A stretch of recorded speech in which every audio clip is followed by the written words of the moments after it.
सारे भाइयों ने सब हाथ जोड़कर राम राम सत श्री अकाल आदाब। साथियों, पिछले 2-3 दिनों से सोशल मीडिया पे एक बड़ी चर्चा चल रही है, वायरल ट्रेंड चल रहा है कॉकरोच जनता पार्टी का। भारत के चीफ जस्टिस ऑफ इंडिया ने कोई टिप्पणी कर दी नौजवानों को लेकर, तो उसके विरोध में एक ये कैंपेन चल पड़ा। अब किसी व्यक्ति ने अपने आप को कॉकरोच जनता पार्टी का राष्ट्रीय अध्यक्ष डिक्लेयर कर दिया, तो किसी व्यक्ति ने अपने आप को कॉकरोच जनता पार्टी की तरफ से भावी विधायक कैंडिडेट डिक्लेयर कर दिया, तो किसी व्यक्ति ने कॉकरोच जनता पार्टी की तरफ से अपने आप को भावी मंत्री भी डिक्लेयर कर दिया, तो किसी ने प्रदेश का संयोजक डिक्लेयर कर दिया। यानी पूरा एक ये ट्रेंड चल पड़ा। वैसे मैं इस विषय पर बोलना नहीं चाह रहा था, क्योंकि मुझे लगता था ये विषय कोई ज्यादा महत्वपूर्ण नहीं है। लेकिन हमारी जैसे कल कुछ मीटिंग थी साथियों के साथ अपने संगठन की, उसके अलावा 1-2 मीटिंग और थी, तो वहां साथियों ने प्रश्न पूछा। उन्होंने कहा कि जी आपको क्या लगता है ये कॉकरोच जनता पार्टी क्या है, ये ट्रेंड क्या है, इसका क्या नतीजा आएगा, क्या इसका रिजल्ट आएगा। तो मुझे लगता है उसके बाद इस विषय पर बोलना बड़ा महत्वपूर्ण हो गया है, क्योंकि लोग बाग समझना चाहते हैं, लोग बाग जानना चाहते हैं। अब जो मैं आपको अपनी बात बताऊंगा, ये मैं जो आपको अपनी राय आपके सामने रखूंगा, आप इस राय से सहमत भी हो सकते हैं, आप इस राय से असहमत भी हो सकते हैं, आप मेरी बात को सही भी मान सकते हैं, आप मेरी बात को गलत भी मान सकते हैं। तो इसलिए आप भी अपनी राय अपने कमेंट करके इस वीडियो के नीचे कमेंट करें और अपनी राय जरूर बताएं। जो मुझे लगता है साथियों, 2 चीजें बड़ी महत्वपूर्ण है इस पूरे प्रकरण में समझने की। पहली बात तो ये कि एक होती है सरकार और दूसरी होता है एक सिस्टम। सरकार तो आपको दिखेगी, उसका चेहरा दिखेगा आपको कि भाई सरकार कौन चला रहा है, कैसे चला रहा है, कौन उसका प्रतिनिधि है, कौन उसका नेतृत्व कर रहा है, और वो 5 साल में बदल भी सकती है, 5 साल के बाद वो रिपीट भी हो सकती है। एक होता है सिस्टम।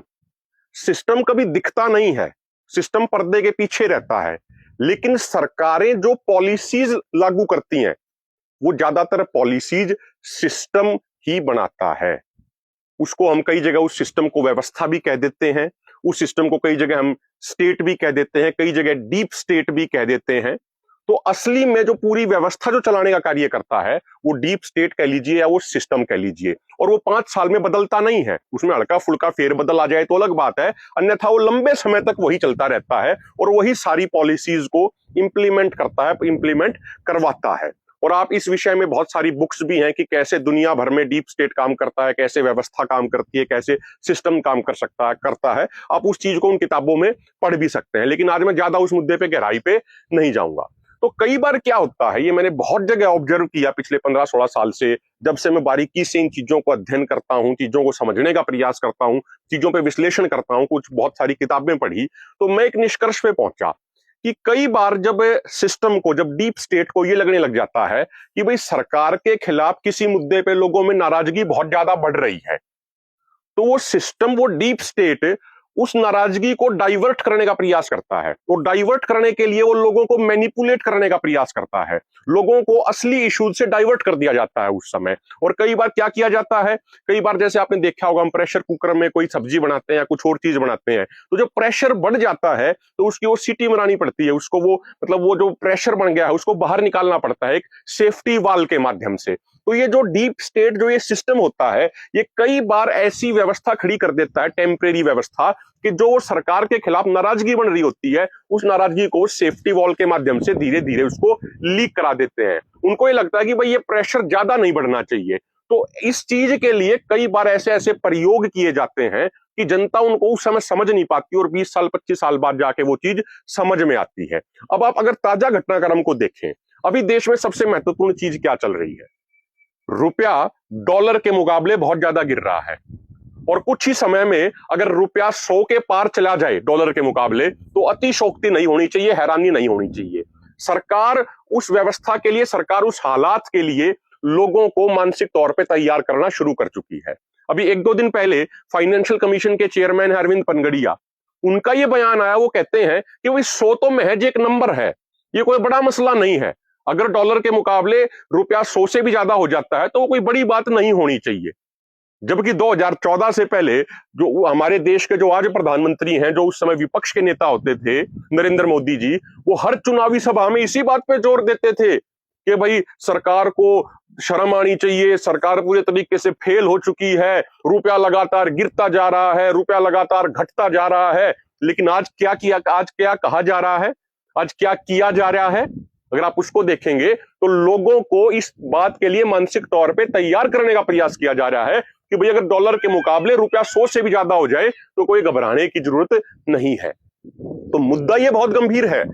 रुपया इतना ज्यादा डीएप्रिशिएट हो रहा है, डिवेल्युएट हो रहा है, ये बहुत गंभीर मुद्दा होना चाहिए, इस पर चर्चा होनी चाहिए। क्योंकि रुपया जैसे जैसे डिवेल्युएट होगा, जितना ज्यादा डिवेल्युएट होगा, उतना ही ज्यादा हमारी अर्थव्यवस्था पे नेगेटिव प्रेशर पड़ेगा।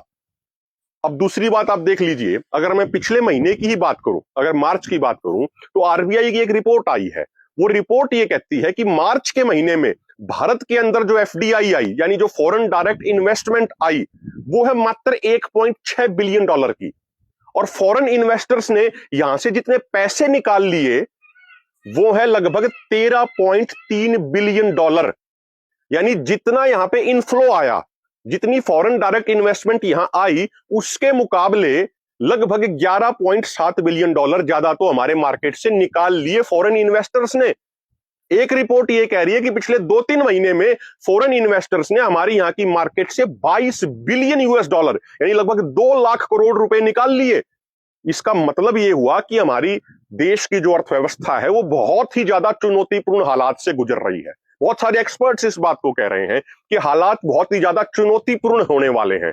आप एक चीज देखिए, पिछले 10 दिनों में 3 बार पेट्रोल और डीजल के दाम बढ़ाए जा चुके हैं। एक बार 3 रुपए बढ़ा दिए, दूसरी बार 90 पैसे बढ़ा दिए, फिर 92 पैसे बढ़ा दिए प्रति लीटर के हिसाब से। यानी पिछले 10 दिनों में 3 बार दाम बढ़ चुके हैं। अगर आप सीएनजी की बात करोगे, मैं खुद कल हैरान हो गया जब मैं गाड़ी में सीएनजी डलवाने गया, तो 5-7 दिन पहले जो सीएनजी हमने 87 रुपए 88 रुपए की डलवाई थी, वो 93 रुपए प्रति किलो की हो गई। तो अगर आप इस चीज को समझने का प्रयास करेंगे तो मुद्दे तो ये महत्वपूर्ण है जिन पे चर्चा होनी चाहिए, जिन पे गंभीर चिंतन होना चाहिए हर देशवासी को, जिस पे सोचने की जरूरत है। क्योंकि जो ये आर्थिक हालात बिगड़ रहे हैं, ये हर देशवासी के भविष्य से जुड़े हैं। अगर ये आर्थिक हालात नहीं सुधरे तो हर देशवासी को परेशानी आने वाली है। अगर आप विदेश नीति की बात करेंगे, फॉरेन पॉलिसी की बात करेंगे, तो भारत की फॉरेन पॉलिसी बहुत लंबे समय से अगर आप उसको मॉनिटर करोगे तो आप इस निष्कर्ष पे पहुंचोगे कि इस समय वो जितने चुनौतीपूर्ण दौर से गुजर रही है, इतना चुनौतीपूर्ण दौर शायद पिछले 15-20 साल में पहले कभी नहीं रहा। आप देखिए, अगर एक तरफ तो अमेरिका लेड एक वो सिस्टम है जिसमें नाटो आ जाता है, जिसमें और देश आ जाते हैं, अमेरिका उसको पूरा नेतृत्व करता है उस सिस्टम का। दूसरा आ गया एक ब्रिक्स प्लेटफॉर्म आ गया, जिसमें डेवलपिंग देश शामिल हैं, और भारत समेत 5 देशों ने मिलकर ब्रिक्स बनाया था काफी साल पहले। लेकिन अभी हमारी स्थिति क्या हो गई है, अमेरिका वाला जो सिस्टम है, अमेरिका के नेतृत्व वाला जो ग्रुप है, वो भी हमें सीरियसली नहीं ले रहा। उनको ये लगता है कि भाई ये अपना अल्टरनेटिव व्यवस्था बनाना चाहते हैं, तो ब्रिक्स के साथ चल रहे हैं। इसलिए आप देखोगे अगर विदेश नीति को हालिया समय में, तो अमेरिका पाकिस्तान के ज्यादा नजदीक जा रहा है। अमेरिका के राष्ट्रपति बार बार पाकिस्तान का समर्थन करते हैं और वो डायरेक्टली इनडायरेक्टली भारत के प्रति एक विरोधाभासी बयान जारी करते हैं बार बार। अगर आप दूसरी तरफ देखोगे, ब्रिक्स वाले कंट्रीज को यह लगता है कि भाई भारत जो है वो अमेरिका के ज्यादा नजदीक चला गया, अमेरिका के अनुसार चल रहा है। अमेरिका जिसको कह रहा है कि भाई यहां से आपको तेल खरीदना, यहां से नहीं खरीदना, भारत उसी चीज को स्वीकार कर रहा है। अमेरिका ने कहा कि आपको वेनेजुएला से तेल खरीदना पड़ेगा, तो भारत उसके लिए तैयार हो गया। अमेरिका ने कह दिया आप रूस से तेल नहीं खरीद सकते, बेशक आपको सस्ता मिलता हो, भारत उसके लिए तैयार हो गया। तो ब्रिक्स वाले और अन्य डेवलपिंग देशों को यह लगता है कि पहले जो एक भारत की जो नीति होती थी, जो इंडिपेंडेंट नीति होती थी, उसमें से इंडिपेंडेंसनेस खत्म हो रही है और अमेरिका के ज्यादा करीब जा रहे हैं। तो विदेश नीति का ये हाल है। अगर आप कृषि नीति की बात करोगे तो आप देखिए, पिछले लंबे समय से जो किसान संगठन, जो किसान नेता बात कर रहे थे कि भाई आप ये बाहर से हर साल 2.25 लाख करोड़ का पाम ऑयल इंपोर्ट मत कीजिए, इससे किसानों को भी नुकसान होता है, इससे हमारी जो विदेशी मुद्रा भंडार है उसको भी नुकसान होता है। लेकिन सरकार ने कभी कोई सुनवाई नहीं करी। आज प्रधानमंत्री जी को खुद बोलना पड़ रहा है कि भाई ये एडिबल ऑयल का इंपोर्ट कम करना पड़ेगा क्योंकि इसमें पैसा बहुत ज्यादा खर्च हो रहा है। अब की बार जो ये गेहूं का सीजन गया, आप इसकी बात करेंगे तो मध्य प्रदेश, उत्तर प्रदेश, इन तमाम राज्यों में गेहूं की खरीद में अब की बार जितनी समस्याएं आई हैं, जितनी दिक्कतें आई हैं, उतनी पहले कई सालों में कभी नहीं आई हैं। तो सरकार हर उस पॉलिसी के ऊपर सरकार एक बहुत चुनौतीपूर्ण हालात से गुजर रही है। सरकार कहीं ना कहीं नाकाम साबित हो रही है। तो चर्चा तो इन विषयों पे होनी चाहिए थी, लेकिन चर्चा आपके दिमाग में क्या घुसा दी गई? चर्चा आपके दिमाग में घुसा दी गई कोकरोच जनता पार्टी की। आज हर आदमी को यह कहा जा रहा है, वो पोस्ट कर रहा है, मैं भी कोकरोच, मैं भी कोकरोच। अरे हमारी कोशिश तो इस बात की होनी चाहिए कि हम बेहतर इंसान कैसे बने, लेकिन हम बना दिए गए उस लाइन में कि मैं भी कॉकरोच, मैं भी कॉकरोच, मैं भी कॉकरोच। कल को आपको वो कह देंगे कि भाई मैं भी मकोड़ा, मैं भी मकोड़ा, फिर कह देंगे मैं भी छिपकली, मैं भी छिपकली। और इस पूरे प्रकरण से जो मुझे एक बात और लगी, वो ये लगा मुझे कि जो आज की हमारी युवा पीढ़ी है, उस इस बात का मेरी कोई बुरा मत मानना, ये मैं अपना एक एनालिसिस दे रहा हूं, अपना एक ऑब्जर्वेशन दे रहा हूं। वो गलत भी हो सकता है, सही भी हो सकता है, आप उससे सहमत भी हो सकते हैं, सहमत भी हो सकते हैं। मेरा वो ये है कि भाई आज की जो युवा पीढ़ी है और आज के जो ज्यादातर सामाजिक कार्यकर्ता हैं, उनके अंदर गहराई और गंभीरता की कई बार मुझे कमी दिखाई देती है। और उसमें मैं भी शामिल हूं, मैं भी उससे बाहर नहीं हूं, मैं भी उस समस्या को, उस कमी को सुधारने का प्रयास करता हूं। वो मैं ऐसा इसलिए कह रहा हूं, देखिए आपने जो हमारे वाली पीढ़ी है उसको तो याद ही होगा कि पहले कुओं से, गांव में कुएं होते थे, वेल्स होते थे, जिसको अंग्रेजी में वेल बोल देते हैं, तो कुओं से हम पानी लाते थे। तो जो रस्सी बांध के जब वो बाल्टी नीचे जाती थी, तो आपने देखा होगा, आपको याद होगा आपको, कि जब वो जहां से वो रस्सी बार बार नीचे जाती थी, ऊपर आती थी, वो रस्सी धीरे धीरे उस जगह पत्थर को भी काट देती थी। रस्सी के मुकाबले पत्थर बहुत मजबूत चीज है, लेकिन जब एक ही जगह से बार बार रस्सी प्रयास करती थी तो पत्थर भी वहां से कट जाता था। आप कई बार अगर पहाड़ी क्षेत्र में गए होंगे आप कई बार, तो वहां पे आपने देखा होगा एक ही जगह पे जब पानी ड्रॉप वाइज ड्रॉप, एक एक टोपा, एक एक टुपका पानी जब वहां पे गिरेगा एक ही जगह पे, तो वो पानी उस पत्थर को भी वहां से काट देगा। इस बात से हमें यह समझना चाहिए कि अगर हम एक ही मुद्दे पे लगातार समर्पित होकर कार्य करेंगे तो उस मुद्दे का समाधान निकलने की संभावना है। और मुझे ये लगता है कि जो हमारे आंदोलनकारी भाई हैं, जो हमारे किसान समाज से, किसान आंदोलन से जुड़े हुए हैं, उनके लिए सबसे महत्वपूर्ण मुद्दा जो है वो है एमएसपी पे खरीद की गारंटी का कानून। लेकिन समस्या क्या कहां आ रही है, समस्या क्या आ रही है? समस्या ये आ रही है कि हम लगातार डाइवर्ट होते रहते हैं, कभी किसी मुद्दे पे चले जाते हैं, कभी कॉकरोच जनता पार्टी पे चले गए, कभी मकोड़ा जनता पार्टी पे चले गए, कभी भाई फलानी जगह ये हो गया, कहीं कहीं और चले गए, किसी और मुद्दे पर डाइवर्ट हो गए। तो हम एक ही मुद्दे पे फोकस रह के अपना काम नहीं कर पाते, एक ही मुद्दे पे फोकस रह के अपनी एनर्जी नहीं लगा पाते। आपको ध्यान होगा बचपन में जब हम स्कूल जाते थे तो आप भी वो खेल खेलते होगे कि वो लेंस लेके गर्मी में, जैसे अभी गर्मी का सीजन चला हुआ है, तो उस लेंस को एक कागज पे एक ही जगह पे फोकस करते थे। तो जब वो सारी एक ही जगह पे वो रिफ्लेक्शन होके जाती थी तो उस कागज में भी वहां से धुआं उठने लग जाता था, उस कागज में भी आग लग जाती थी। यानी बिना माचिस के सिर्फ वो सारी एनर्जी एक जगह फोकस करने से, सारी रेडिएशन एक जगह फोकस करने से कागज में आग लग जाती थी उस लेंस के माध्यम से। यानी कहने का मेरा मतलब ये है कि जब हम एक ही मुद्दे पे फोकस होकर काम करेंगे जब जाके सफलता मिलेगी। अगर एमएसपी गारंटी कानून के मुद्दे पे हम फोकस होके उसी चीज पे सोचेंगे, उसी चीज पे चर्चा करेंगे, उसी चीज को लेके लोगों को जागरूक करेंगे और लगातार अपने किसानी मुद्दों पे काम करेंगे, जब जाके उनका समाधान होने की संभावना है।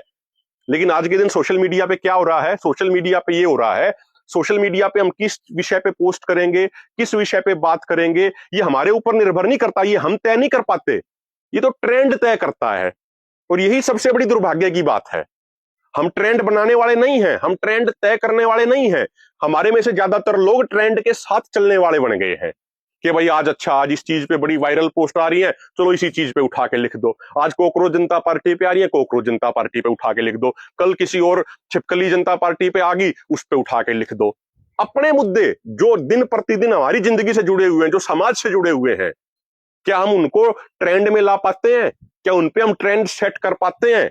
जवाब है नहीं। तो जब हम अपने मुद्दों पे ट्रेंड सेट नहीं कर पाते, अपने मुद्दों पे चर्चा नहीं करा पाते, तो अपने मुद्दों का समाधान कैसे करा पाएंगे भाई? तो मुझे ये लगता है कि इन चीजों पे, अलग अलग मुद्दों पे डाइवर्ट होने की बजाय, समय समय पे अलग अलग मुद्दों के ऊपर मैनिपुलेट होने की बजाय, एक मुद्दे, दो मुद्दे, तीन मुद्दे, पांच मुद्दे, जितने आपको तय करने उतने तय कर लीजिए। उन मुद्दों पे लगातार फोकस्ड होके पूरी एनर्जी लगा के काम करने की जरूरत है।